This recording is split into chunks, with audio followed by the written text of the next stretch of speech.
There is a new report showing that corporations are still putting profit over pride.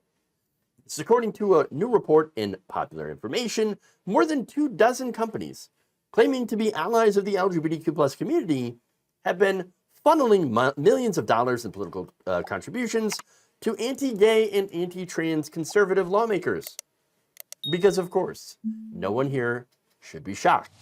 They found that these donations came from some of the most prominent corporations in the United States to conservative lawmakers and their affiliated PACs. Now, the report examines a number of those donations, so why don't we get right to the list? At the top, we have Daliat, which earlier this month was a prominent supporter of the Pride Parade in Washington, D.C., but it turns out, no.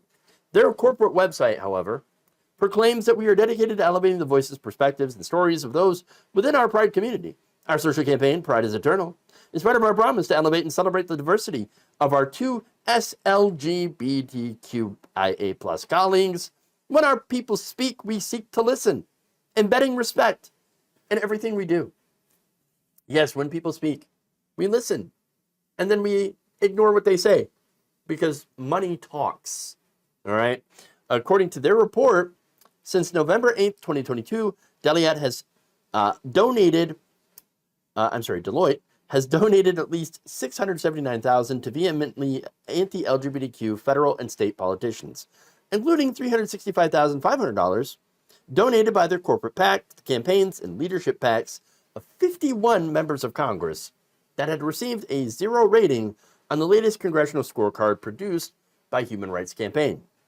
Other companies include Comcast, AT&T, who contributed at least $1,269,650 to anti-LGBTQ politicians since 2022, Walmart, $965,000, United Health, $1,028,750 in the same time frame, and CVS, $1,079,485.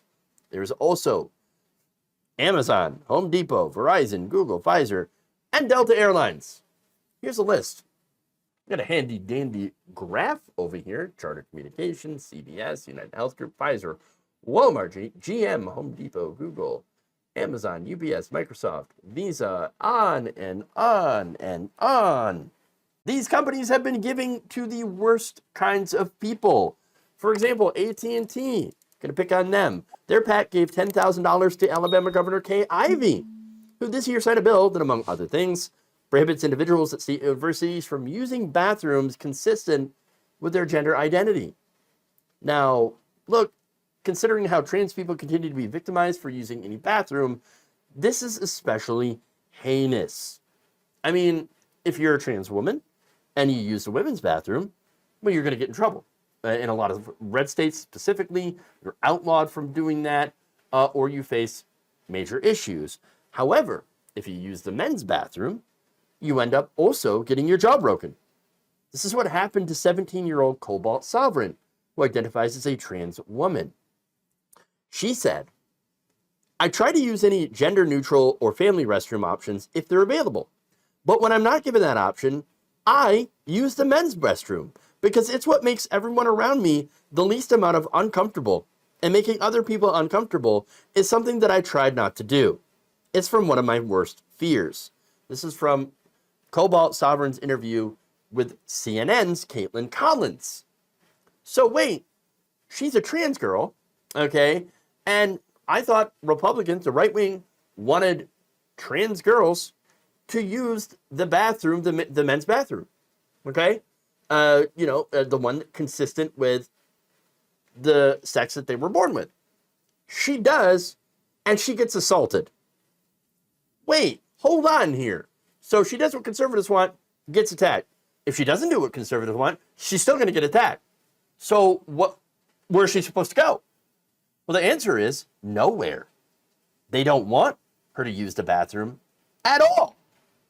They don't want her to exist. They don't want trans people to exist. This is what we've been saying all along. Now, getting back to AT&T, guess what? You funded that. You funded these laws. When it comes to Comcast, by the way, they backed Tennessee State Senator John Stevens, who is behind a new law that allows the Department of Children's Services to place transgender youth with legal guardians who do not accept or affirm their gender identity. So placing them in a harmful situation that will increase their suicidal ideation. Because acceptance is one of the biggest factors that determines suicidal ideation among transgender youth, along with gay youth as well. Turns out, if you accept them and love them for who they are and support them, you reduce that risk. If you don't, well, you're going to increase that risk.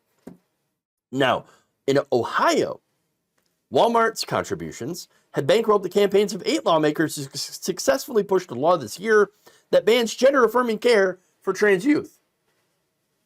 Okay, these are just some of them. You saw the list, on and on and on. And yet, these companies, and this is why they're specifically on the list, right, are all claiming, oh no, we celebrate Pride. We're celebrating our LGBTQIA plus people. Well, we love them. Look, we put a rainbow in our bio. We're such good allies. And yet, here they are, stabbing the same community in the back. Now, one company had responded to this report. And it's a hilariously bad response, okay? This is from Microsoft, who wrote, "We recognize that to make progress in the issues that matter to our customers and to our business, we must engage with candidates who hold a range of views. It's important to note that economically, they all hold the same view. Give corporations even more money.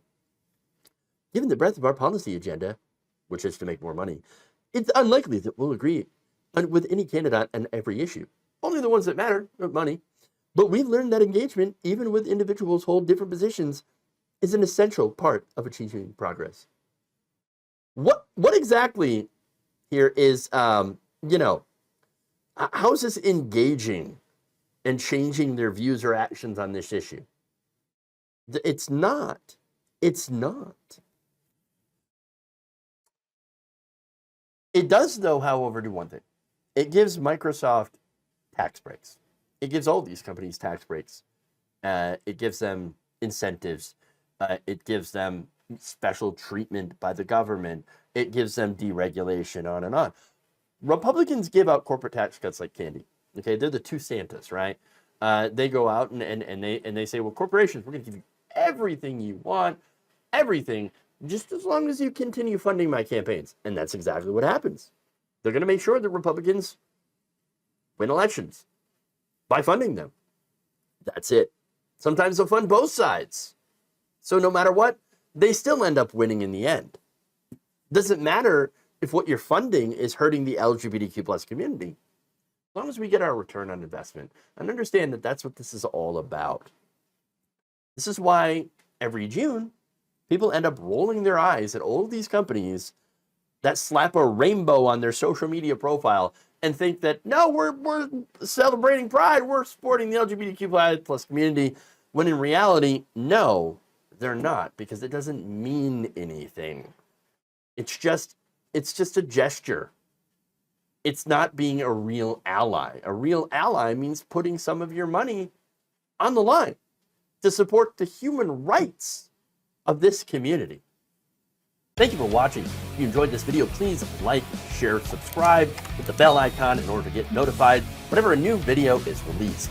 And if you want to support independent, progressive media through this difficult time where it seems like everybody is shutting down, you can become a member on our YouTube page, you can become a subscriber on Facebook, or you can go to my Patreon.